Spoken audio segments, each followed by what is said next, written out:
Sepak bola pemersatu bangsa. Jangan sampai terpecah belah. Kembali lagi di Sliding tackle. breaking news, breaking news, breaking news. 5 tim Inggris finish di peringkat 8 besar dan otomatis melangkah ke babak gugur Liga Champion. Gimana nih, Sen? Kali ini kita akan bahas dulu ya. Ada 8 tim yang sudah dipastikan lolos ke babak 16 besar dan mereka tidak memerlukan pertandingan playoff lagi. Kita sebutin dulu: Arsenal, Bayern Munich, Liverpool, Tottenham, Barcelona, Chelsea, Sporting Lisbon, dan juga Manchester City. Ini adalah 8 tim yang lolos langsung ke 16 besar di putaran Liga Champions kali ini ya. Dan dari 8 tim ini ada 5 tim dari Inggris yang sudah dipastikan lolos langsung ke babak 16 besar, dan ini sangat mengejutkan ya. Sangat mengejutkan di mana dari 8 klub ini tidak ada satupun klub dari Serie A ya. Oh, bener ya. Berarti di musim kali ini tim-tim dari Liga Inggris sangat mendominasi di Liga Champion ya, Sen ya? Iya dia, dan memang dari season-season sebelumnya juga memang Liga Inggris itu selalu mendominasi Liga Champions klub-klubnya, tapi seperti yang kita tahu kadang juaranya bukan dari Liga Inggris ya. Bener ya. Dan yang menarik, jika kalian nyari MU musim ini kan tidak masuk ke Liga Champions ya mereka ya. Jadi tidak ada nama Manchester United, bahkan sampai 36 klub yang berkompetisi di Liga Champions kali ini. Tapi selain itu ada yang menarik. Sekarang kan kita tahu di liganya sendiri Manchester United itu lebih sukses dibandingkan Tottenham Hotspur ya. Jadi Hotspur ini kita bisa katakan seperti tim yang aneh karena mereka selalu dibilang sukses, selalu lolos ke knockout Liga Champions, tapi bahkan di Liga Inggrisnya itu mereka kadang hampir terdegradasi. Oh iya. Ini adalah sebuah hal yang aneh untuk Tottenham Hotspur menurut gue. Emang hoki banget ya Tottenham Hotspur. Iya, apakah mereka fokus cuma di Liga Champions aja kita nggak tahu ya. Masih Karena penasaran ketika mereka masuk ke final juga kan mereka bahkan bukan 4 besar ya. Bener. Lalu ada berita apa lagi nih? Nah, mengenai 5 tim Inggris finish di peringkat 8 besar, berarti untuk 8 tim yang sudah lolos tidak memerlukan babak knockout lagi ya sini. Tidak memerlukan laga untuk memperebutkan playoff lagi ya. Dan ada yang menarik kita bahas, mungkin beberapa pertandingan yang menarik yang kita tonton tadi malam ya, karena pertandingan semalam itu adalah pertandingan yang sangat mengejutkan dan untuk pertama kalinya di mana 18 pertandingan Liga Champions dilakukan dalam satu malam ya, dan di jam yang sama.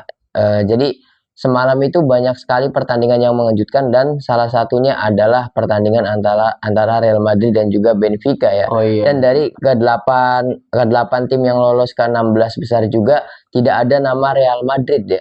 Oh, benar. Sang juara champion terbanyak ternyata tidak ada ya, belum ada namanya ya. Iya, bahkan kekalahan Real Madrid itu sedikit mengagetkan karena Real Madrid bisa kalah 4-2, dan juga pertandingannya itu benar-benar cukup mengagetkan karena di babak pertama Real Madrid mendominasi pertandingannya dengan 2 golnya Mbappe, dan uniknya pada laga tersebut Mbappe itu memecahkan salah satu rekornya Ronaldo di mana dia melakukan 7 match di Liga Champions dan berhasil mencetak gol 13 gol dalam 7 match ya. Tapi dan ujung-ujungnya juga timnya kalah. Oh iya, kalah, tetapi ada rekor yang terpecah ya. Berarti itu kayak rekor ini ya, apa top skor dalam satu musim UCL? Enggak, itu kan dihitungnya jadi per 7 match ya. 7 match jadi ngegolinya 13 gol, walaupun Raphinha juga kalau nggak salah pernah di Liga Champions itu 7 match 12 gol, tapi berkat 2 golnya Mbappe semalam itu jadi 13 gol. Oh, melampaui rekor yang sebelumnya dipegang oleh Cristiano Ronaldo ya. Iya, dan juga laganya benar-benar unik ya karena Real Madrid yang sekarang itu tidak sekuat yang biasanya ya. Tidak sekuat yang diomongin, walaupun kemarin kan mendapatkan hasil positif di La Liga menang 2-0 ya. Dan sekarang di Champions malah harus menjalani playoff ya. Benar. Yang biasanya Real Madrid itu harusnya jalannya mulus, sekarang mereka seperti kesusahan. Benar. Dan yang uniknya itu mereka itu gini, sebelumnya kan mereka berharap Arbeloa adalah harapan baru, tapi baru kalah di Liga Champions sama Benfica kayak gini udah langsung Arbeloa out ya. Ya goyah lagi, apalagi yang ngejegal itu kan mantan pelatihnya sendiri ya Sen ya, Iya. yaitu The Special One, siapa tuh yang ngalahin ini Nah, Jose Mourinho. Jose Jadi Mourinho, Jose betul. Mourinho juga ada hal unik mengenai Benfica karena Benfica kalau misalkan tidak menang lawan Real Madrid, seri aja, mereka tuh langsung tereliminasi. Betul. Dan mereka itu di klasemen itu di posisi 24 dan di posisi terakhir yang masih memiliki harapan untuk playoff. Oh iya, kejar-kejaran sama Marseille ya, Iya, dan selisih gol. hebatnya itu kan ini adalah benar-benar efeknya Jose Mourinho ya. Benar, Karena dia bisa menyelamatkan Benfica juga. Dan betul. banyak yang menyoroti jika Real Madrid kalahnya 3-2 itu tidak akan digoreng seperti ini. Oh iya, justru karena Iya, 4-2 itu ya, sesuai iya. target dari Benfica itu Dan ya. bukan 4-2-nya saja. Mereka untuk pertama kalinya kan dibobol sama kiper ya. Oh benar, itu sebuah hal yang memalukan untuk klub sebesar Real Madrid ya. Iya, dan uniknya itu kemudian kita bahas match yang lainnya dulu ya dari Iya. beberapa klub Liga Inggris dan kita tahu pemuncak klasemen untuk format Liga Champions terbaru ini adalah Arsenal. Oh tetap Berkat Arsenal. kemenangan semalam Arsenal menambah rekornya menjadi 8 kemenangan beruntun ya di Liga Champions musim ini ya walaupun di minggu kemarin mereka kalah melawan Manchester United kan. Iya di ini ya. Kayaknya sepertinya musim ini Arsenal benar-benar fokus ke Liga Champions mungkin. Benar. Mungkin kita lanjut ke berita selanjutnya ya. Oh iya, rumor Kita selanjutnya. masih nyambung di Liga Champions. Pertama kali Real Madrid merasakan gawangnya dijebol kiper di kompetisi Eropa. Jadi ini masih nyambung dengan pertandingan melawan Benfica tadi ya. Karena ini dibobolnya benar-benar di menit-menit akhir. Dan ada hal yang lucu ketika gol ini terjadi. Pemain Madrid itu sudah kehilangan kalau nggak salah Rodrigo sama Asensio itu sudah di kartu Iya, merah. sudah Jadi kartu merah. mereka belum. Jadi yang di kartu merah Asensio dulu gol, terus Rodrigo kalau nggak salah iya Rodrigo soalnya Iya, tuh Rodrigo yang kedua ya. waktu Rodrigo di kartu merah itu setelah gol terjadi karena Pak ketika tendangan bebasnya terjadi Rodrigo Vinicius sama Mbappe kalau nggak salah ya, mereka tuh tidak ikut defense Oh mereka iya. di lapangan tengah dan siap-siap untuk serangan balik Nah, karena mereka berpikir masih bisa menyamakan kedudukan tapi kenyataannya kan tidak malah dibobol 4-2. apalagi sama kiper ya, itu benar-benar gol yang fantastis di menit-menit akhir, apalagi gol itu kan sangat dibutuhkan Benfica untuk tetap bertahan ya. Mm-mm. Berarti di babak 16 ini apa Liga Champion itu sendiri sih. Emang keren banget. Tapi melihat pertandingan semalam antara Real Madrid dan Benfica, gue nggak melihat sosok Otamendi. Apakah Otamendi masih bermain di Benfica sih? Masih. Oh Otamendi masih. bermain full ya. Oh Otamendi bermain bermain full full dan dia Otamendi. menjadi kapten untuk Oh, Benfica. Dia bermain full dan cukup bagus juga mainnya dan juga sangat mengagetkan Benfica bisa ngacak-ngacak Real Madrid hmm, karena memang Real Madrid juga skuadnya terbilang baru ya sekarang iya. pemainnya muda semua dan pemain senior tinggal Courtois yang menjadi starting 11 dan sekarang kan Carvajal kita tahu sudah tidak dimainkan lagi dia di Hmm. bench terus dan yang uniknya tadi jadi fansnya Real Madrid tuh akibat kekalahan semalam langsung bikin hashtag Arbeloa out Iya, gitu dan ini mereka mungkin mungkin merasa terhina karena di sosial media diejek dan segala macam padahal bahan kan bulian ya. kita tahu mereka belum tereliminasi masih memiliki kesempatan untuk playoff ya dan kita lihat saja nanti apakah Madrid bisa menjalani playoff dengan baik karena kemungkinan besar mereka bertemu dengan Benfica lagi. Oh iya, ya masih ada Hmm, kemungkinan ya. iya. Tetapi yang menarik dari Arbeloa out ini kan ada beberapa rumor yang beredar mengatakan bahwa saat ini banyak pelatih-pelatih top itu yang enggan melatih Real Madrid. Bahkan setelah tawaran itu datang, mereka cenderung menolak, Sen. Jadi kayak pada ditolak lah. Kebalikannya saat ini Real Madrid itu justru ditolak oleh para pelatih, Sen. Menurut lu gimana, Sen? Ya mungkin bisa bisa jadi ya, tapi kalau misalkan ya rumornya kan sebelum setelah setelah Ancelotti itu memutuskan tidak memperpanjang kontrak kan Iya, kabarnya Perez itu ngedeketin Zidane lagi. Mungkin ya iya. Zidane juga masih menolak ya. Zidane juga masih menolak. Hmm, Salah satunya Zidane, Jurgen Klopp, apalagi Jurgen Klopp kan mentah-mentah ya menolak mentah-mentah bahwa tidak pernah ada kaitannya dipecahnya Xavi dengan saya karena saya tidak ada kemungkinan untuk melatih Real Madrid. iya. Ya mungkin setelah melobi, soalnya untuk beberapa nama-nama pelatih yang sekarang sedang menganggur ya, free agent ya, itu kayaknya nggak terlalu banyak ya Sen ya. Paling hanya ada beberapa dan itu pun belum masuk rumor radar dari Real Madrid.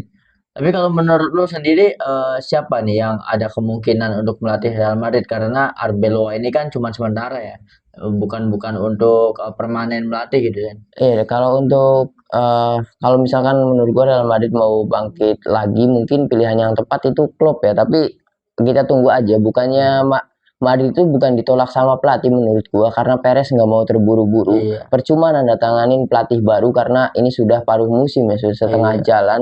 Mungkin proyeknya juga kagok. Kemudian ketika pelatih datang, dia sudah tidak bisa request pemain karena Oh bursa iya. transfer juga udah ditutup kan gitu.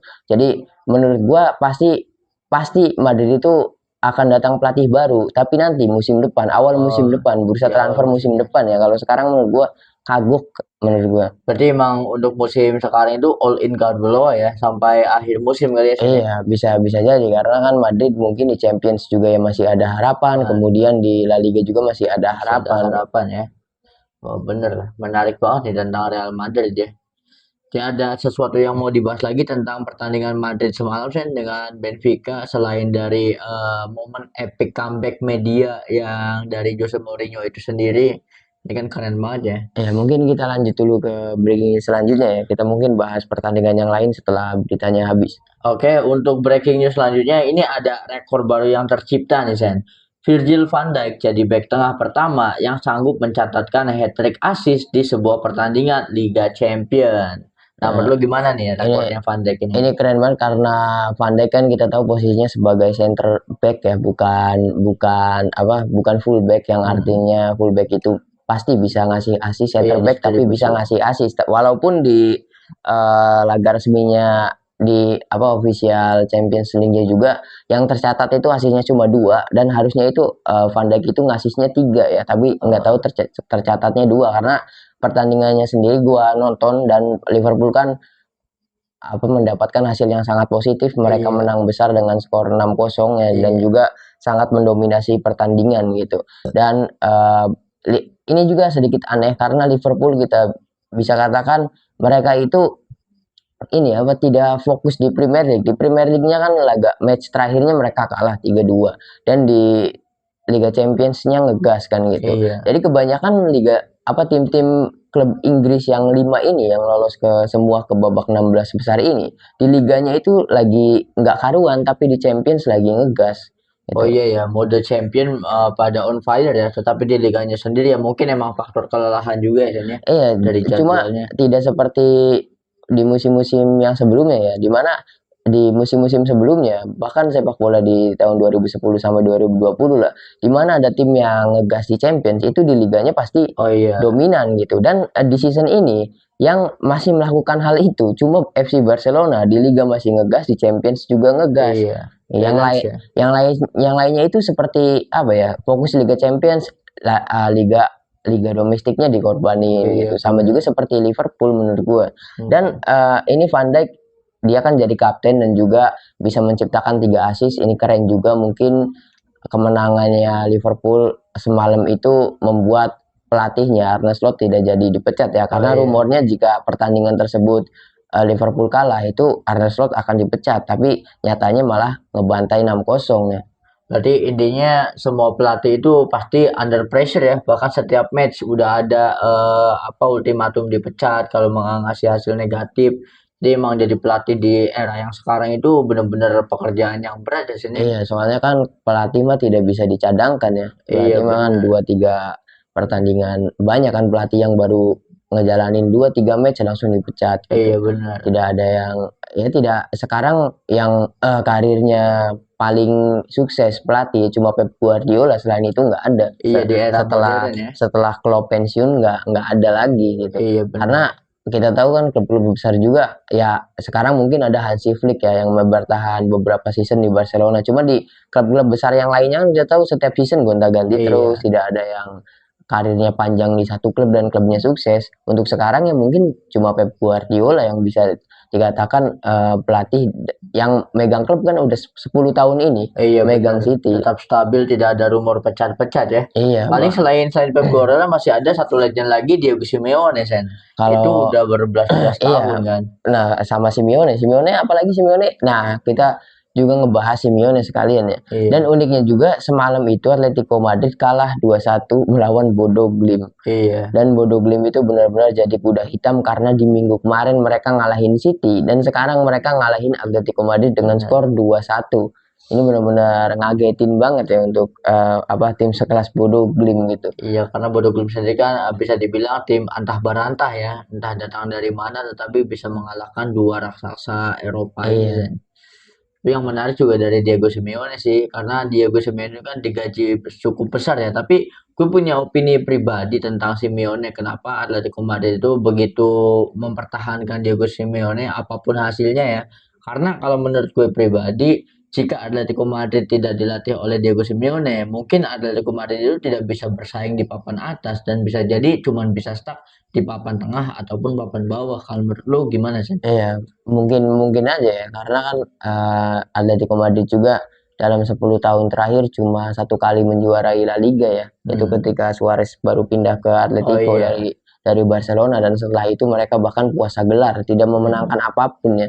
Tapi hebatnya manajemen Atletico sendiri masih terus percaya kepada Simeone ya. Simeone. Dan Simeone tetap konsisten walaupun tidak pernah juara pasti stay di 4 besar Iya, di empat dan itu besar ya. benar-benar ya cukup keren tapi untuk sekarang menurut gua gaya permainannya Simeone udah ketinggalan banget ya Iya, udah bisa karena ketebak ya. gua udah nonton beberapa matchnya Atletico itu mainnya ngebosenin ya Iya, masih sama sangat-sangat seperti ngebosenin. musim-musim sebelumnya ya, tidak ada improve ya.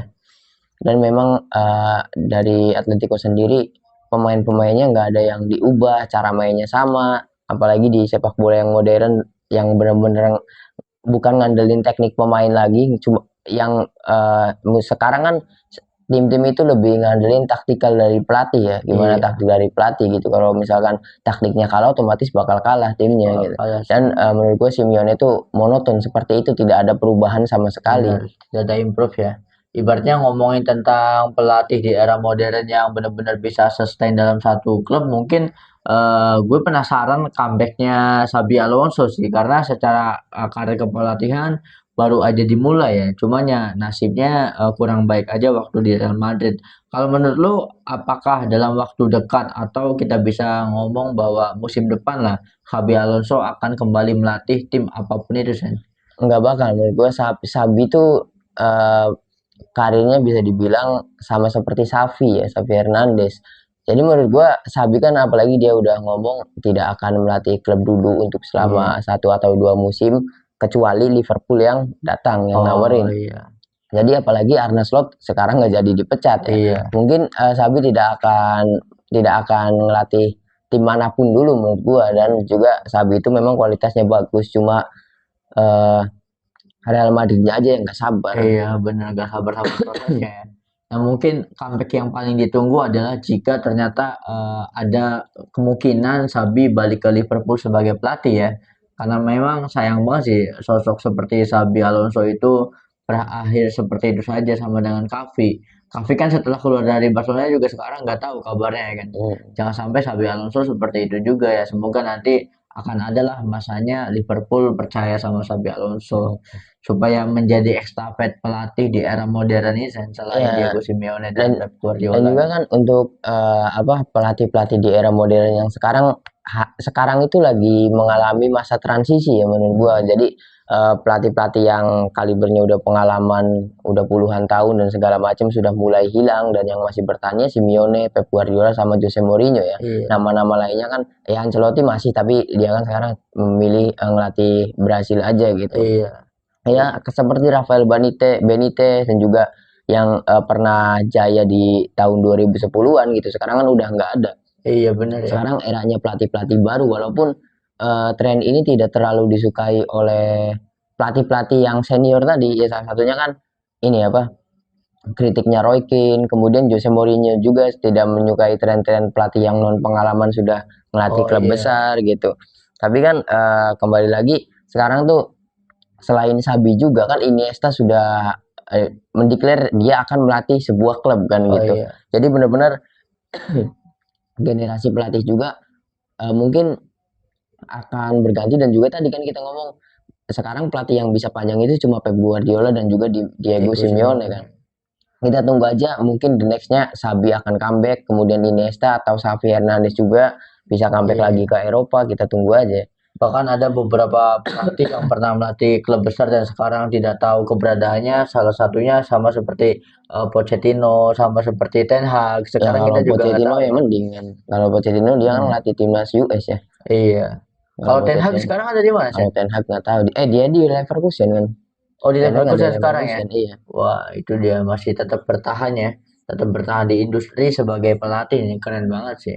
Ya masih bertahan lah, masih bertahan di klub-klub Eropa ya. Dan Eropa. salah satunya juga pelatih muda yang sekarang megang klub besar kan ini Vincent Kompany ya. Oh Dia iya, megang Bayern Munchen. Dia juga kan mantan pemain yang belum lama pensiun langsung betul. ngelatih gitu. Betul, karena yang beberapa juga ada yang ini ya ngeflop ya, sama seperti Lampard, sama seperti Wayne Rooney, Iya, itu kan setelah beberapa pemain yang memang tidak cocok jadi pelatih. iya Itu benar, sudah dibuktikan ya, karena timnya kan dibilang tidak sukses ya. tidak Waktu sukses. Lampard Rangers ya kalau nggak salah, Iya Rangersnya kan Rangers, hancur. Chelsea kan beberapa juga, Aston Mm-mm. Villa kan pernah Lampard juga Iya, kan, Rooney juga kan sama seperti Rooney itu. juga Ya sama. salah satunya mantan pemain yang harusnya jadi pelatih hebat karena pengalamannya udah terlalu panjang, yang hancur karirnya di kepelatihannya Patrick Kluivert. Iya, Patrick Iya, Kluivert salah satunya ya. iya, Sama sama Thierry Henry juga, saya pernah ngelatih AS Monaco dan hasilnya iya. hancur-hancuran kan. Emang ibaratnya nggak semua pemain itu otomatis bisa jadi seorang pelatih ya, Mm. karena memang jiwanya mungkin berbeda gitu. Ya, mungkin kan kita tahu pelatih sekarang yang hebat itu dulunya pemain-pemain yang tidak terkenal. Iya Ya tadi benar, kan pelatih-pelatih yang sekarang gagal itu pemain-pemain yang terkenal ya. terkenal yang punya nama ya. Makanya kita melihat kayak sosok Mascherano kan, siapa tahu dia masih Eh, ikut melatih juga kan. Apalagi kita pernah dengar rumor bahwa Sergio Busquets juga kan ingin belajar iya, khusus kepelatihan ya.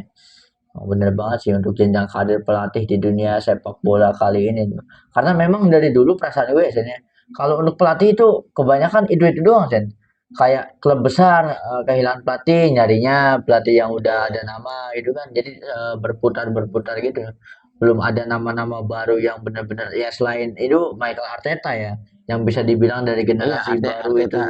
Arteta juga tuh yang bisa stay lama Iya, ya. stay lama tuh. Soalnya kan dia bener-bener ini kan apa pelatih baru, generasi baru kan. Apalagi dia itu karirnya kan dari asisten pelatih Iya. dulu langsung Ya ngelatih kalau tim. tren pelatih muda yang paling bagus, yang menurutku pengalaman bagus sih Arteta, karena Arteta, mulai dari apa asisten pelatih asisten dulu. pelatih Ya dulu sama ya. seperti company juga. Company kan tadinya di apa asisten pelatih, kemudian naik jadi pelatih utama gitu.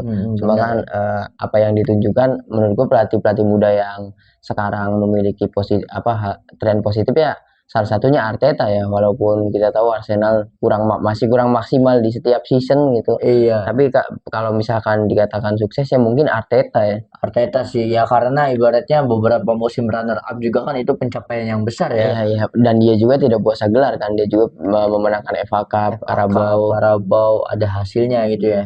Apalagi kan bisa dibilang skuadnya yang nggak mewah-mewah banget ya, dengan skuad yang apa adanya dengan pemain-pemain muda gitu kan. Nggak instan itu untuk Iya. seorang Arteta. Dan apalagi di season ini kan benar-benar bisa dikatakan Arsenal menguasai Liga Champions ya, Iya, karena salah satunya tim yang benar-benar win streak, tidak kalah sama sekali, bahkan tidak seri ya. Mereka itu selalu menang, 8 kemenangan dalam 8 pertandingan di Liga betul. Champions. Ya semoga saja tidak terpecah fokusnya antara Liga Champions dan juga Premier League ya. Gue sih berharapnya karena apa ya? Karena ibaratnya perjuangan Arsenal itu pasti akan membuahkan hasil sih cepat atau lambat ya. Ya gue berpikir bahwa mungkin cukup adil kalau musim ini Arsenal itu juara IPL. Kalau enggak ya salah satunya ya antara Premier League atau Liga Champions, karena perjuangan mereka itu benar-benar mampu melewati struggle dan konsisten meskipun cuman mentok di runner up gitu ya. Emang well deserved lah kalau musim ini dia memenangkan salah satu trofi bergengsi. entah itu Champions League atau Premier League gitu kan. Masih ada banyak kemungkinan juga ya, Carabao Cup, FA Cup. Cuma kan di season-season sebelumnya juga seperti itu ya. Iya, Bahkan dalam ketika putaran satu selesai, ke putaran kedua juga masih ada harapan quadruple, dan di putaran kedua semuanya runtuh semua. Semoga aja nanti musim ini adalah salah satu yang dapat. Bener. Tapi kalau menurut lo pribadi Sen, di Champions League musim ini apa ya, kandidat juara terbesar itu klub mana saja Sen? Kalau dilihat dari permainan, menurut gue ya Barcelona ya yang paling kuat sekarang, walaupun ada Arsenal. Nah, misalkan menurut gue kan Arsenal tadi gue bilang salah satu klub yang sukses lah, dia bisa meraih 8 kemenangan ya. Tapi kalau dilihat dari materi pemain, gaya permainan, kemudian dari stamina pemain juga, menurut gue sekarang Barcelona yang kuat ya. Karena memang dari setiap pertandingan juga tidak mengalami banyak struggle ya. Iya, gue sih untuk season ini punya 2 kandidat ya. Yang pertama, Barcelona itu bukan karena kepengenan gue ya, gue lihat dari kekuatan timnya aja. Tapi yang gue pengen tuh season ini mungkin Liverpool ya. Soalnya bener kata omongannya ini, Paul Scholes kemarin. Jadi Paul Scholes kan statementnya kalau Arsenal juara itu adalah juara paling terburuk ya untuk Premier League. Karena dia juga kan ngomong, sekarang kita lihat Liverpool memiliki daya serang yang hebat. Memang Liverpool itu mainnya benar-benar sekarang full attacking ya, dan juga defense-nya itu cuma ngandelin ya Van Dijk aja sama Gravenberch gitu. Tapi yang lainnya full nyerang, dan menurut gua apa ya, di sepak bola yang sekarang tuh terlalu lambat, dan juga kan gue pernah jelasin agak sedikit ngebosenin ya sepak bola sekarang. Bener. Jadi bola sering mati, pergerakan temponya lambat dan segala macam. Liverpool tuh salah satu pembeda. Liverpool dan Barcelona agak mirip cara mainnya menurut gue. Walaupun ada Madrid juga yang cuma ngandelin Mbappe, tapi tetap kurang menarik gitu, masih tetap ngebosenin. Dan ketika gue nggak ngikutin Liverpool lagi, menurut gue kandidat juara Liga Champions musim ini antara Liverpool sama Barcelona. Karena permainan agresifnya itu ya. Tapi kalau untuk juara bertahannya sendiri, PSG gimana sih? Nah, dan kabar kita juga harus ngomongin PSG karena dia juara bertahan ya, dan kita sangat mengagetkan PSG finish di klasemen di peringkat 11, dan mereka juga harus menjalani laga playoff ya. Iya, playoff ya. Ini hal yang buruk untuk juara bertahan ya. Bener. Apakah akan jadi one season wonder atau kemana? Karena mengingat performa musim lalu kan PSG benar-benar kayak tidak terkalahkan ya. Sedangkan musim ini mengalami struggle. Kalau menurut lo faktor apa yang membuat PSG ada di titik sekarang, Sen? Salah satunya Dembele juga ya. Dembelenya kan udah mulai ogah-ogahan, apalagi dia cedera kan kemarin dan baru comeback. Kemudian kabarnya kan kita tahu Dembele pengen naik gaji ya. Mungkin masalah itu juga ya, karena kan untuk yang sekarang PSG ya andalannya cuma Dembele doang. Yang lainnya kan pemain-pemain benar-benar pemain muda gitu. Dan mereka ya kita tahu pemain muda sekarang tidak ada yang sekonsisten Ronaldo sama Messi. Iya, benar. Bahkan bukan PSG-nya yang one season wonder ya, pemainnya kayaknya. Nah, gue takutnya seperti itu sih, karena kalau dari komposisi pemain nggak jauh beda dari musim lalu ya, kalau untuk PSG sendiri ya. Cuman ya gue pribadi percaya PSG bukan dari pemainnya, tetapi dari pelatihnya ya. Ya semoga saja bisa bangkit lagi memberikan permainan terbaik mereka sih. Iya kan Kak, di bursa transfer ini juga kan kita tidak mendengar PSG belanja pemainnya, mereka cuma beli draw saja kan dari Barcelona, pemain muda. Cuma kan itu sedikit aneh ya, karena memang ketika Enrique megang itu, Enrique tidak terlalu butuh duit. Dia itu bisa memaksimalkan pemain yang ada plus pemain dari akademi. Tidak seperti biasanya. Biasanya kan pasti PSG itu jadi bumbu yang sedap di bursa transfer ya, apalagi kan klub yang selalu memecahkan rekor ini ya. Iya, pembelian termahal pasti. Bener ya. Nah, kalau menurut gue ini kita ngomongin tentang draw ya.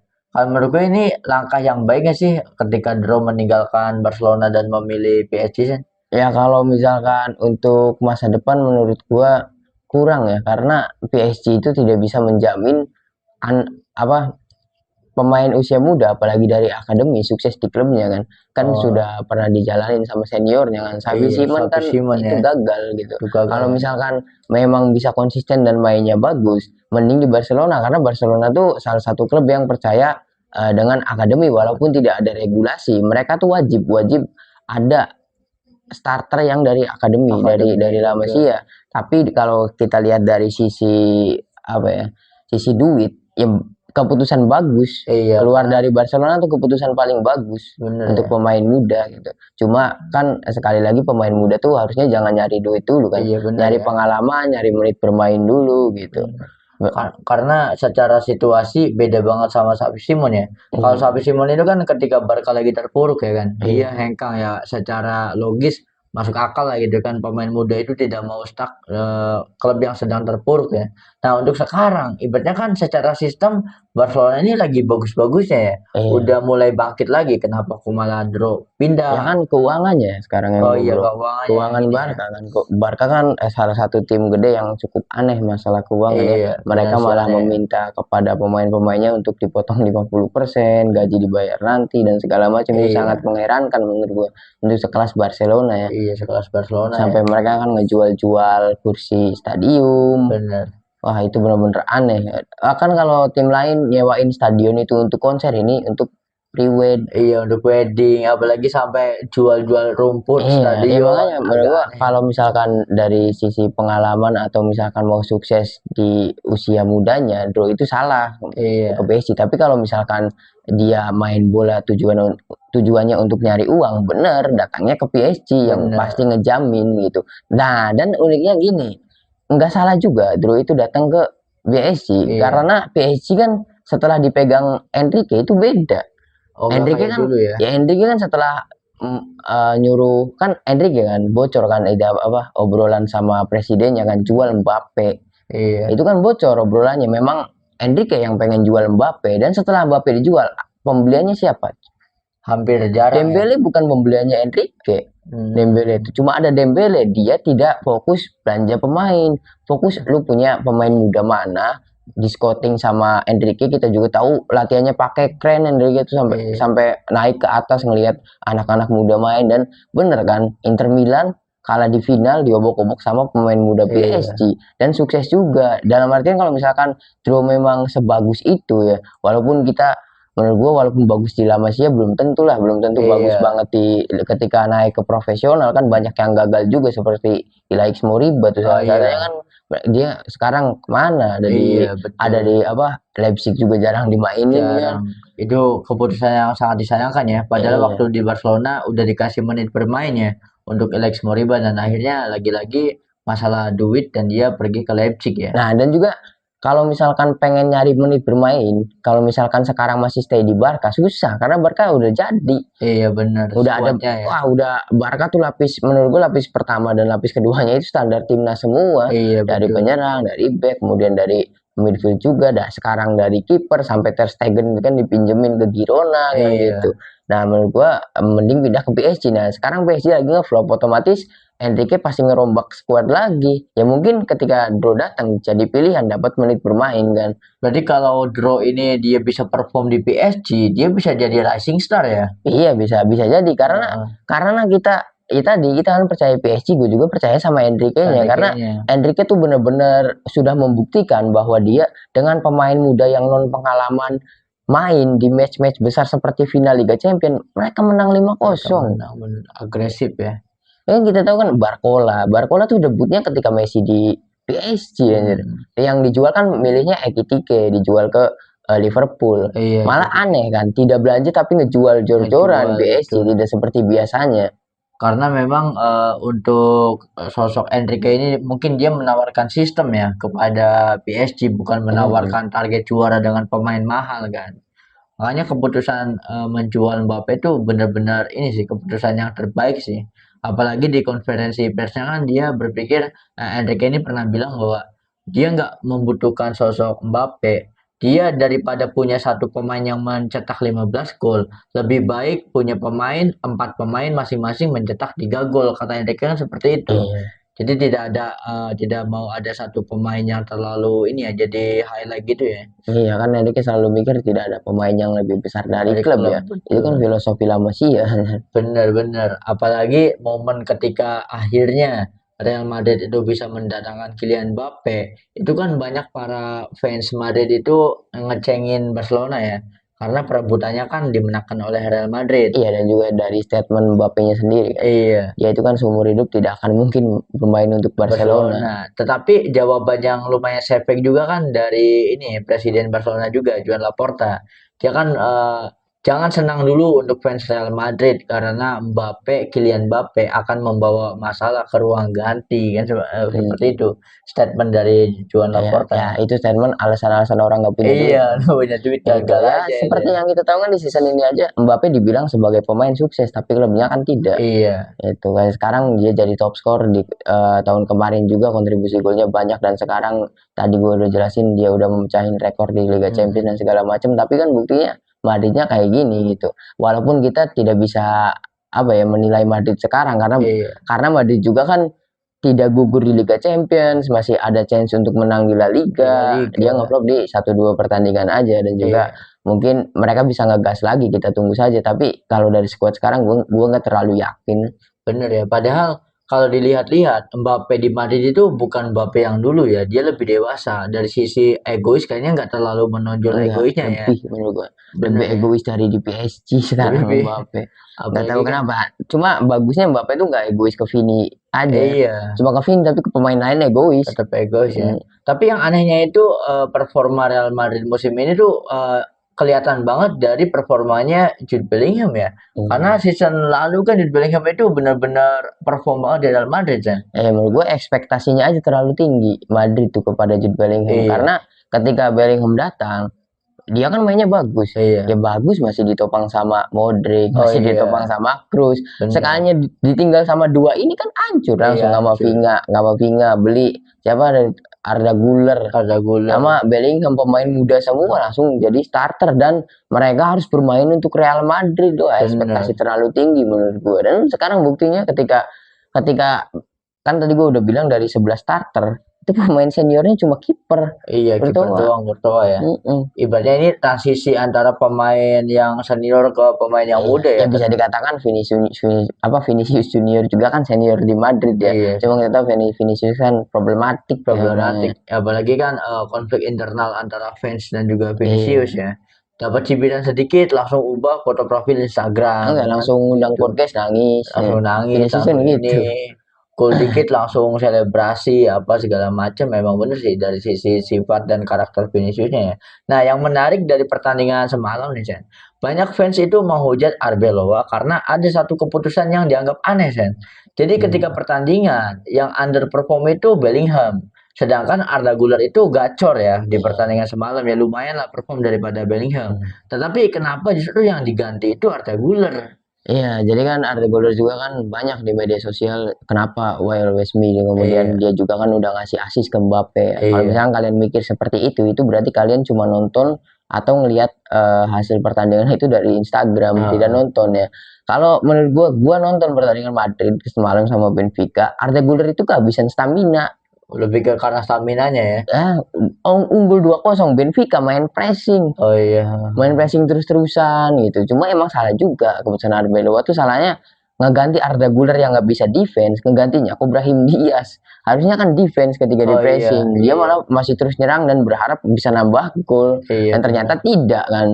Ternyata malah di comeback sama Benfica gitu. Kalau untuk masalah Arda Güler, menurut gue semalam Arda Güler tuh kehabisan stamina. Itu tuh bukan karena apa-apa ya. Ya karena Arbeloa juga ngapain masih mikirnya terus-terusan nyerang kan, saat itu nggak mikirin defense sama sekali. BDN Real Madrid ya. Kenapa tidak Bellingham? Karena Bellingham tidak seperti Arda Güler cuma bisa main di center midfield dan juga attacking midfield. Kalau misalkan Jude Bellingham itu benar-benar bisa jadi attacking, bisa jadi center, dan juga bisa jadi defense midfield sama Camavinga dua. Karena formasinya ketika Arda Güler ditarik dan Brahim masuk, Brahim Diaz kan jadi playmaker. Nah, benar-benar jadi defense semua Jude Bellingham sama Camavinga di tengah itu. Jadi mereka benar-benar sudah mengantisipasi serangan Benfica tuh, benar-benar nggak ada attacking midfielder, cuma ada center sama defense midfield gitu. Menurut wajar kalau misalnya keputusannya Arda Güler ditarik keluar gitu.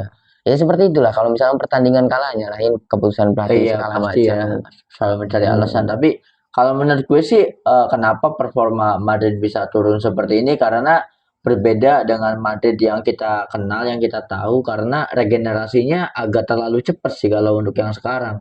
Maksudnya untuk era Madrid di zaman dahulu itu kan kebanyakan pemain-pemain yang akan starting di masa depan itu kan jadi cadangannya cukup lama ya. Dia ibaratnya perlu ada waktu beberapa season adaptasi, pemain senior masih stay. Jadi ketika pemain seniornya sudah pada cabut, yang menggantikannya ini udah mateng. Nah, sedangkan untuk sekarang ketika banyak pemain seperti Modric, seperti Toni Kroos udah cabut. Nah, beberapa pemain yang menggantikannya ini kan pemain muda ya. Ini masih belum cukup waktu untuk adaptasi sih, Sen. Kayak Bellingham, Tchouaméni apa Ya segala kalau macam. menurut gua untuk Tchouaméni, Camavinga yang sering jadi starting, Tchouaméni sekarang udah nggak dipakai ya. Camavinga kan, dia bisa dibilang Camavinga tuh kalau misalkan harus beradaptasi dia udah 4 season di Madrid, Udah masih udah season ya. cukup. Ada Vinicius kan sekarang yang udah lama di tim setelah project baru Modric dan juga Kroosnya keluar kan ada Vinicius, kemudian yang jadi starting 11 ya. Courtois terus Carvajal walaupun sekarang sering di bench, Iya. sama Tchouaméni dan juga Camavinga yang di tengahnya. Cuma Madrid itu sekarang udah beradaptasi malah nggak dimainin. Tchouaméni udah nggak dimainin. Carvajal Iya. sudah sering ya udah di bench nggak jadi starter ya karena memang stamina dan juga udah Iya. tua ya gitu. Ada Courtois yang baru tuh center back tuh ya Raul Asensio itu pemain-pemain baru semua anjir. Iya. Dan yang dikatain the next-nya Ramos malah mainnya lucu. Iya ya. Kalau lihat semalam Asensio main lucu menurut gue. Berarti ibaratnya kekurangan Madrid season ini tuh dia tidak ada sosok leader kali ya, Iya, Sen? tidak ada ya kan jadi ketika Kroos yang duluan keluar Modric masih stay. Berharap Iya. Modric masih bisa jadi leader. Nah, Modric keluar berharapnya Carvajal. Memang Carvajal jadi kapten utama kan. Iya. Cuma kan performa dan juga staminanya udah nggak bisa nggak bisa full 90 menit kan. Udah nggak bisa ngimbangin ya. Dan sekarang percayanya kan ke kiper Courtois gitu. Sedangkan susah menurut gua kalau kiper jadi leader di lapangan tuh susah. Iya, kalau nggak hebat-hebat banget ya. Kayaknya cuma Oliver Kahn doang deh yang bisa jadi leader sosok kiper itu ya. Karena kan secara komando jauh. Beda kalau ibaratnya leader itu ada di lini tengah. Memang bener sih. Kalau misalnya sekarang wajar menurut gua Madrid ngeflop karena kita tahu ya Madrid pemain-pemain yang belum matang anjir sekarang. Benar. Dan kita kan udah ngomong kemarin kan banyak ya Bellingham mediocre kan masuknya. Ya yang benar-benar matang cuma Mbappe sendiri menurut gua. Padahal kalau Mbappe bisa jadi sosok leader yang bisa meningkatkan ini ya performa timnya, wah bakal keren banget sih ya. Iya, dan juga datangnya Mbappe kan salah satu pembelian yang aneh. Kenapa kok Madrid yang biasanya ngandelin striker sekarang mainnya false nine aja, Iya, benar nggak memiliki striker. Sampai sekarang tidak memiliki ya tadinya kan ada dengan mereka beli Joselu, cuma kan Joselu cuma setengah season terus dibuang, benar-benar yang tuanya dibuang semua, beli Mbappe malah beli Mbappe yang posisinya sama seperti Vini dan juga Rodrigo. Harusnya Mbappe kan awal di mainin jadi striker, tapi makin kesini nggak dimainin jadi striker, malah false nine lagi, gagal lagi. Bener sih, padahal Joselu itu lumayan berdampak loh ketika dibeli dan awal-awal bermain di Real Madrid ya. Karena memang, bener sih, kalau ada false nine, ya berarti harus ada sosok striker juga ya. Kayak dulu kan ada sosok Benzema kan. Iya, ya kan Benzema kita tahu kan dari ya project Los Galacticos sudah berapa tahun setidaknya tidak false nine gitu. Dan juga kan sebelum ada Benzema, Ronaldo kan bisa jadi striker tunggal gitu. Kalau Mbappe itu nggak bisa di PSG dicoba udah gagal, di PSG coba udah gagal dan posisi aslinya itu playmaker kalau misalkan Mbappe di Prancisnya kan kita tahu nggak pernah jadi striker. Madrid nyoba-nyoba ketika Ancelotti malah beli Mbappe yang posisinya sama seperti Vini, seperti Rodrigo. Aneh. Makanya kan semalam ketika Rodrigo masuk ya, mainnya tuh serba kagok ya karena di posisi yang sama semua, ke kiri semua, lucu. Jadi dari ritme permainannya pincang ya dari awal ya. Makanya gampang dibantai sama Barca kan sekarang. Iya, nah kita kembali lagi bandingin Madrid sama Barca. Barca meskipun Lewandowski udah tua, tetapi kan secara posisi masih ada striker gitu ya. Iya, dan masih gacor. Masih ada jadi ancaman. Ya gitu. Kembali lagi tadi kenapa Drop milih keluar? Lewandowski udah tua. Penggantinya Ferran Torres gacor. Punya Dani Olmo sekarang lapisnya. Jadi Barcelona tuh apalagi sekarang Barcelona rumornya kan pengen banget datangin Julian Alvarez. Siapa? Julian Alvarez kan untuk transfer. Gue paling berharap Julian Alvarez itu ke Barcelona supaya gue punya alasan untuk Barcelona. Iya betul. Karena nonton Julian Alvarez ya. Tapi rumor bahwa Messi siap menanggung biaya transfer Julian Alvarez benar gak sih? Enggak rumor itu. Itu cuma rumor, Rumor, cuma tapi hoax doang ya. tapi ya kalau itu tuh bukan berita resmi ya. Kalau misalkan apa Masih spekulatif ya. untuk biaya transfer segala macem di sepak bola modern tuh nggak berlaku karena Nggak kan bisa, untuk ya. transfer kan sudah urusannya agent sama klub. Iya. Dari pihak luar tuh nggak bisa. Ya kalau di sepak bola profesional ya, gue Iya. tahu gara-gara ini nonton Sport 77 yang episode ini legend kiper Indonesia yang gagal debut di Italia itu Sampdoria. Itu apa Bang Kurnia Sandi. Oh, Bang Kurnia Sandi. Ini ya Ya. kalau udah masuk ke agent dan juga ya di kelas pro itu nggak bisa campur buat yang lain gitu. Karena secara keuangan juga kan harusnya internal ya, nggak boleh ada eksternal masuk ya. Iya, ya kalau misalkan memang itu bukan rumor dan bener gitu, ya Barcelona nambah hancur manja bener dibiayain sama Messi. Messi bukan stakeholder, bukan komisaris, bener ya. yang memiliki jabatan siapa ya itu Kecuali Messi. kalau Messi jadi sponsor ya. Ya kecuali enggak Messi jadi komisaris aja, jadi salah satu stakeholder di Barca gitu. Bener. Dan kan ya manajemen kan tidak berjalan seperti itu gitu. Atau kalau ada ini Mes tuh yang produknya Messi jadi ya sponsor. kalau misalkan Messi nggak apa-apa nanggung biaya kontraknya Julian Alvarez, ini jadi banyak yang curiga apakah ini pencucian uang. Kan administrasi kan nggak bisa asal nih lu main di Barca gua yang bayarin, nggak bisa kayak gitu dong, harus manajemen dulu. Pasti kena sanksi ya, sanksi keuangan ya. Kalau misalkan nanti suatu saat Messi nyalonin jadi presiden Barca mungkin. Nah kayaknya epic comeback banget ya kalau Messi jadi ini masuk ke direksinya. Dia punya banyak klub nih, punya SM Deportivo, punya Inter Miami. Bener. Nanti ini reuni lagi sama Deco, kan Deco masih stay ada di jajaran direksi kan. Itu benar-benar pemain yang awal-awal Messi Dirteknya kan dulu sempat ada ini Abidal apa segala macam kan dulu kan. Tapi kalau rekomendasi masuk akal ya, kalau ibaratnya Messi merekomendasikan Julian Alvarez masuk akal. Tapi kalau ada bantuan dari keuangan ya nggak masuk juga biasanya. Iya nggak masuk dulu karena di manajemennya juga ya amburadul ya, maksudnya nggak semudah itu walaupun lu punya duit gitu. Kalau misalnya lu punya duit ngasih ke Barca itu bentuknya apa, sumbangan, dananya dari mana, disangka pencucian uang perang gimana kan? Itu nggak segampang itu menurut gua. Tapi ya walaupun Barca finansialnya lagi seperti ini dan ya kan kita tahu Barca sekarang lagi di top level lah. Misalkan season berakhir ada beberapa nama yang harus dijual nih, itu market value-nya kan udah naik karena setiap kali klub juara walaupun pemain cadangan itu market value-nya otomatis naik gitu. Ya misalkan jual 2-3 pemain beli Alvarez masih kebeli karena market value Alvarez itu masih murah. Untuk sekelas striker yang di Eropa ya masih murah. Apalagi nanti kalau Lewandowski ternyata ada yang beli klub dari Saudi ya kan. MLS kan sekarang yang lagi nego ke LA ke apa klubnya Gareth Bale sama Chiellini tuh. LAFC bukan LAFC. Kabarnya tuh lebih tertarik ke Amerika katanya Lewandowski itu. Mantep banget soalnya kan kalau untuk pemain itu nggak apa-apa lah Lewandowski yang ke Amerika, Messi balik ke Barca. Mantap ya. Tapi kan yang paling ini tuh pertimbangannya bukan cuma biaya transfernya, tapi gaji pemain. Kalau misalkan Lewandowski masih ada, Julian Alvarez masuk, itu kan beban banget kan. Makanya harus ada beberapa pemain yang dijual supaya mengurangi dari pengeluaran gaji. Cuma kan gaji kan nggak harus dibayar langsung awal kontrak ya. Gaji kan di sepak bola Indonesia yang gua tahu tuh jadi gaji itu pilihannya banyak. Ada yang mau DP-nya 50% atau 30%.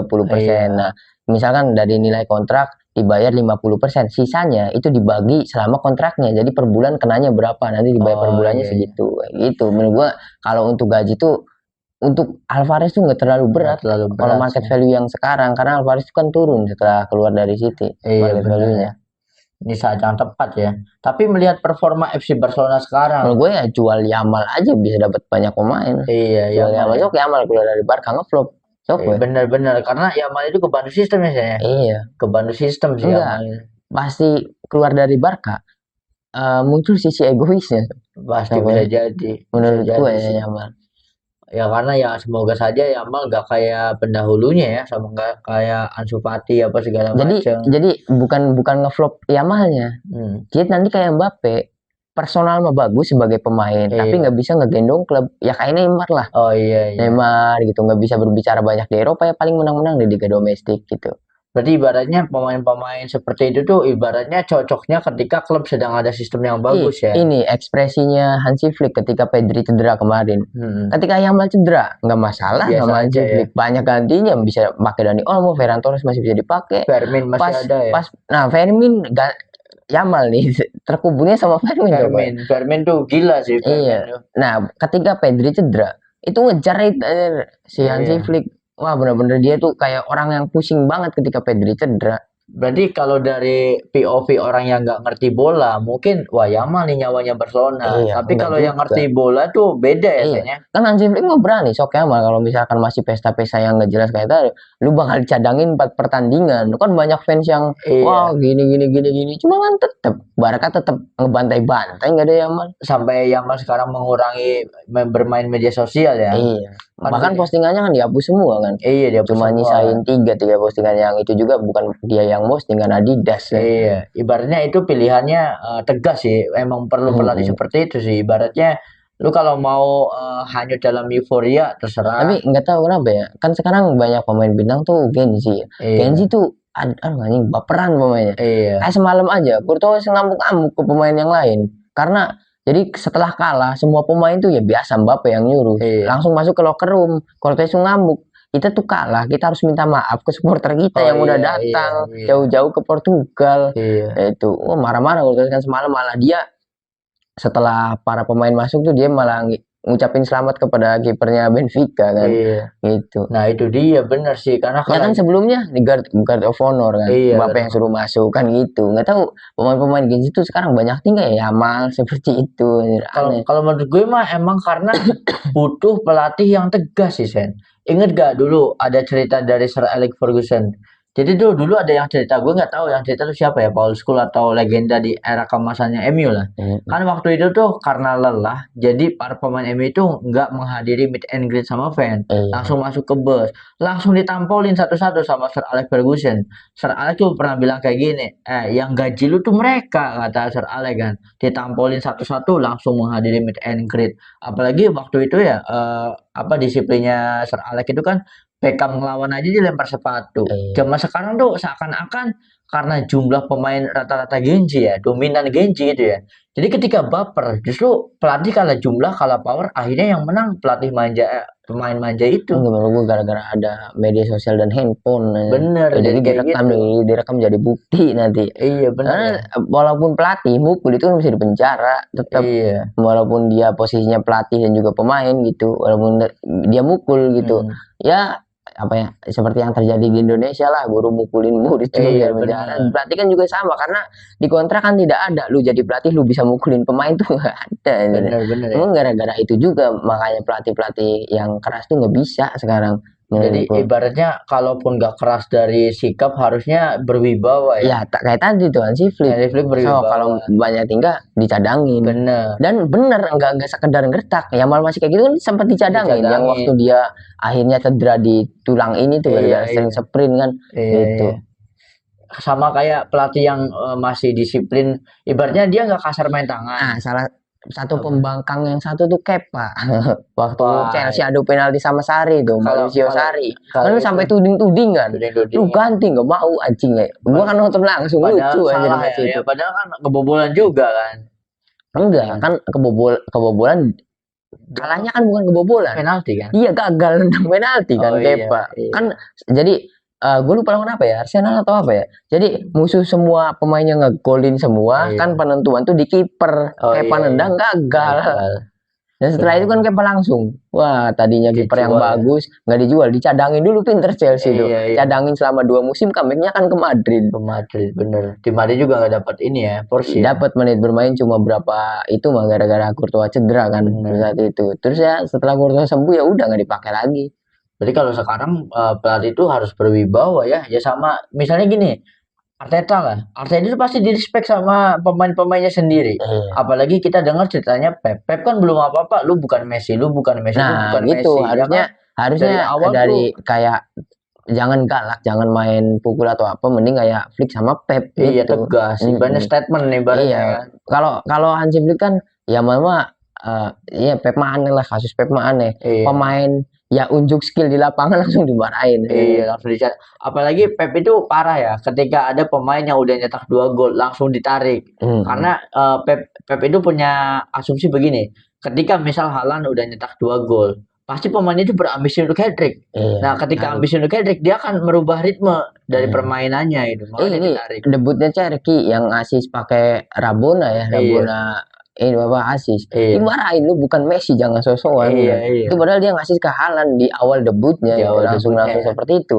Pep tuh aneh menurut gua. Bahkan kan banyak pemain yang tidak betah karena sering juara bareng Pep. Iya, Salah benar. satunya kan Ederson. Ederson tuh dipaksa sama Pep, jangan keluar. Balik ke Iya. Fenerbahce. Alasannya gue tuh dari season kemarin udah bosen juara katanya. Benar ya. Sama Pep. Cara Iya. mainnya bosen, menang terus katanya. Benar ya. Dan defense kuat, jarang diserang. Jadi sebagai kiper tuh Ederson ngerasa bosen dan milih pindah ke Fenerbahce kan. Oh, lebih nggak ada tantangan ya. Iya. Nah, pemain-pemain yang mispersepsi kepada Pep seperti company, Iya. seperti Cole Palmer, karena dimarahin kan baper sampai sekarang. Padahal itu kan bagus untuk karirnya ya. Iya.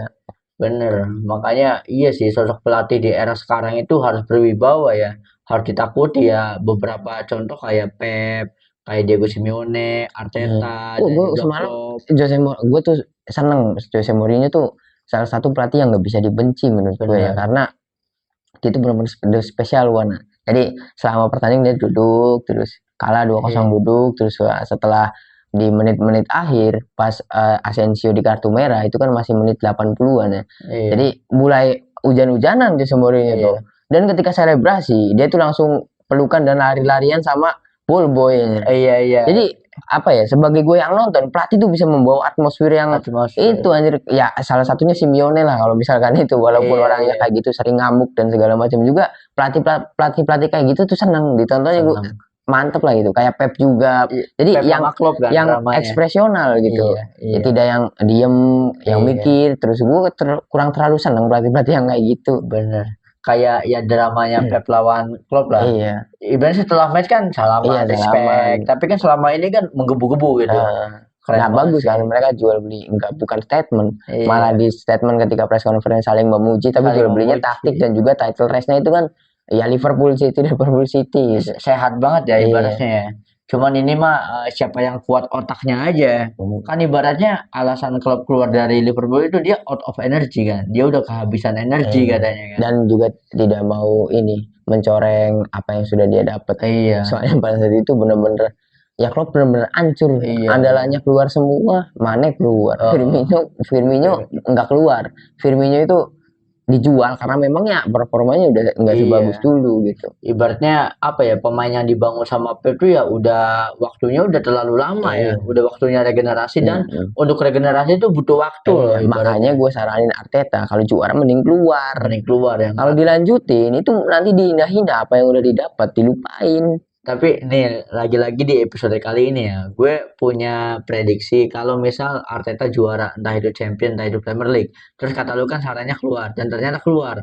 Kalau ternyata nanti Arteta setelah keluar dari Arsenal melatih Real Madrid dan gacor di Real Madrid, menurut gue ngelatih Real, gacor di Real Madrid, Sen. Nah saran tadinya saran Arteta season depan. Bener. Kenapa? Karena Arteta orang Spanyol. Bener. Dia kan salah satu pelatih Spanyol. Gue bisa ngelatih Real Madrid. Kalau menurut gue mah gini, kenapa gue bisa prediksi bahwa Arteta akan gacor di Real Madrid?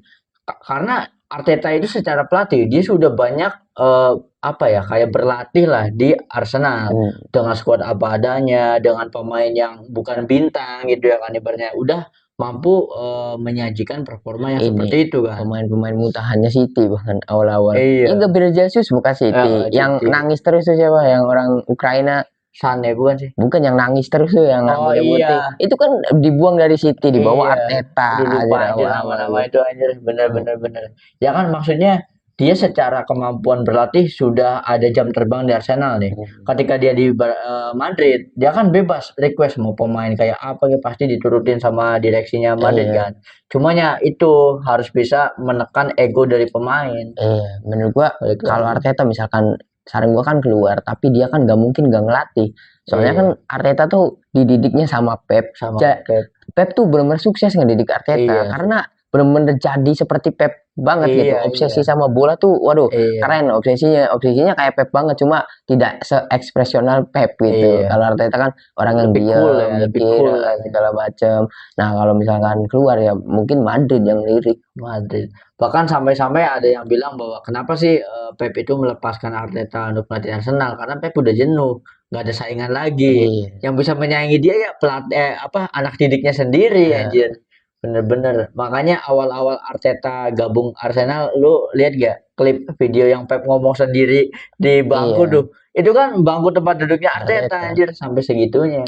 Makanya ya, ini prediksi kita ya sliding tackle nanti nih kalau ibaratnya Arteta keluar dari Arsenal melatih di Madrid kayaknya bakal gacor sih. Dan bukan sekadar prediksi, saran. Karena Iya, lebih baik saran. ke Madrid aja udah. Karena kalau nanti ternyata terbukti banyak prediksi kita itu tepat berarti Sen. Entah Iya. itu dari pemain, entah itu dari pelatih kan keren kan ibaratnya.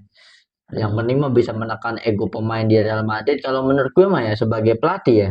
Ini kalau POV gue ya melihat dari kasusnya Ruben Amorim, Xabi Alonso. Kalau gue mah pengennya ketika ada klub yang nego pelatih untuk melatih klub mereka, gue pengennya tuh kayak apa ya?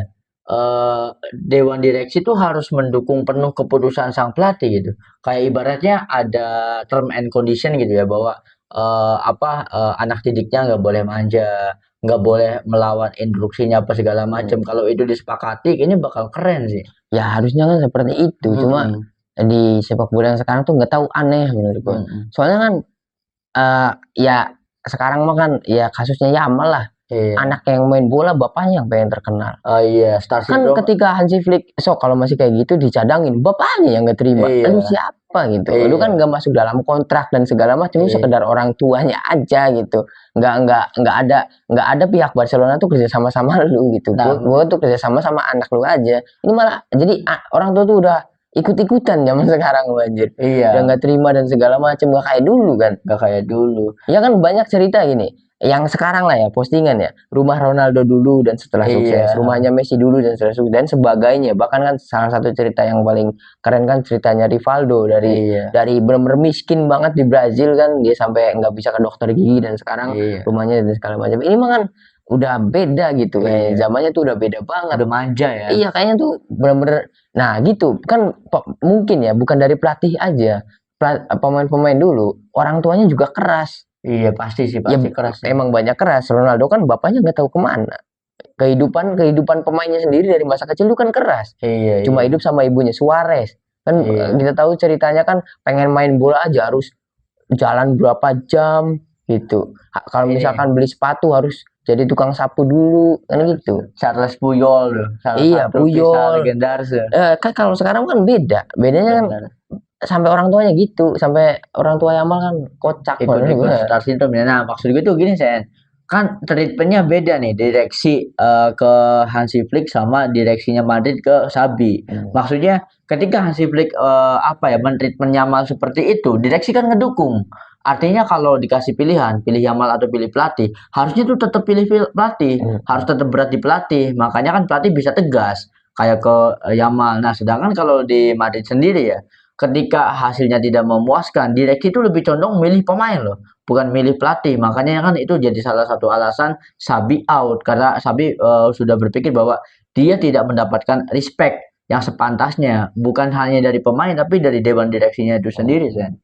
Ya gitu, emang emang susah ya. Bener sih, kadang mikir omongannya Roy Keane sama tidak setujunya Mourinho sama tren-tren pelatih muda Iya, yang langsung ke klub besar tuh heeh, gitu sih masalahnya. Karena ketika pelatih non pengalaman masih muda ke klub besar, itu dia tuh nggak apa ya, argumennya nggak terlalu oh kuat iya karena belum iya, terlalu pengalaman. udah Mungkin berpengalaman. mungkin bukan pengalaman di taktiknya, ya ribut-ribut sama manajemen Iya, mungkin. mentalnya ya. Mereka tuh harus belajar dari klub kecil dulu, Iya, gimana nanti mentalnya. ngadapin manajemen dan segala macam. Ya Sabi berapa pertandingan sih Sabi ngabisin Madrid? Iya, Maksudnya kan dia kan benar-benar belum ngebangun proyeknya sendiri, masih bener. proyek titipan dari Ancelotti kan gitu. Menurut Iya, gua apa, Madrid tuh kalau misalkan masih tetap percaya sama Sabi, musim depan nih Sabi dikasih duit nih, sok belanja pemain yang lu pengen dan jual pemain mana yang lu pengen. wah Madrid comeback menurut gue. Iya, gacor Soalnya sih. bener-bener Sabi tuh bukan mediocre menurut gue, karena gue satu season ngikutin Leverkusen anjir. Bener. Tahu gaya mainnya Leverkusen tuh bener-bener itu taktikal, bukan murni skillnya pemain. Apalagi ada yang bilang begini, Sen, rekam jejak Xavi selama dia jadi pemain, itu kan dia dilatih sama pelatih Iya. hebat. Nah, terus ada beberapa kesaksian dari teman-temannya Sabi bahwa ketika menjadi pemain, Sabi itu bisa apa ya? Bisa menerjemahkan instruksi pelatih ke pemain yang lain. Ibaratnya udah ngerti taktik meskipun dia waktu itu sudah jadi pemain, masih statusnya bermain. Iya. Jadi memang ada bakat lah ya, ada bakat untuk melatih gitu. Ya, cuma karena mungkin ya gitu apa Sabi mungkin masih pengen ya melatih Madrid, cuma karena mungkin perilakuan dari manajemennya yang kayak gitu Iya. dan juga pemainnya kayak gitu juga gitu. Apalagi Emang susah. di match terakhirnya kan bener-bener ini banget ya, ibaratnya Iya. pelukan sama Florentino Perez, reaksinya seperti itu, ruang gantinya susah Ya, dikendalikan, ditinggalin sama pemainnya iya sendiri. ditinggal sama pemainnya sendiri. Bener nggak mau. Soalnya Sabi ini pemandangannya sama kayak MU, Sen. Maksudnya ketika pemain itu nggak suka sama pelatih, mainnya tuh kayak males-malesan anjir. Kayak sengaja kalah apa sengaja nggak mau kompe gitu ya. Sedangkan ketika pelatih itu dipecat langsung gacor, pelatih dipecat langsung gacor. Itu kan permasalahan internal yang apa ya, suka nggak suka direksi harus memilih, pilih pelatih atau pilih pemain. Itu kan pemilihan paling berat kan.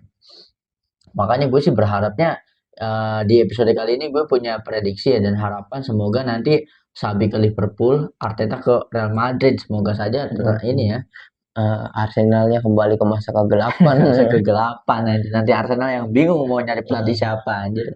Mending kegelapan ke degradasi. Arsenal. Mungkin sudah ya, kita sudahi saja. Kita sudahi saja ya. Semua hal sudah kita bahas di episode kali ini. So thank you banget buat teman-teman yang sudah menonton episode kali ini sampai habis. Jangan lupa buat teman-teman yang punya opini, punya pendapat, punya mau nge-share pengalaman pribadi teman-teman tentang dunia sepak bola, boleh teman-teman drop saja di kolom komentar. So thank you banget. Jangan lupa buat komen, like, share, dan juga subscribe tentunya. Sampai jumpa di episode selanjutnya.